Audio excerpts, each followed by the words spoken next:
পঢ়িলো শুনিলো চাকৰি নাপালো এতিয়া কি কৰো ক গাঁৱত পৰি আছে মাটি তিনি পুৰা খেতিতে ধৰণি ক পঢ়িলো শুনিলো চাকৰি নাপালো এতিয়া কি কৰো ক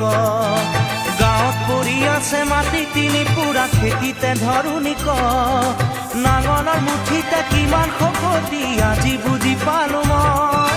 খেতিত ধৰিলেও কঠীয়া ৰুবলৈ ঘৰত মোৰ কোন আছে ক অ নব মোলৈ এজনী ছোৱালী চালি নে না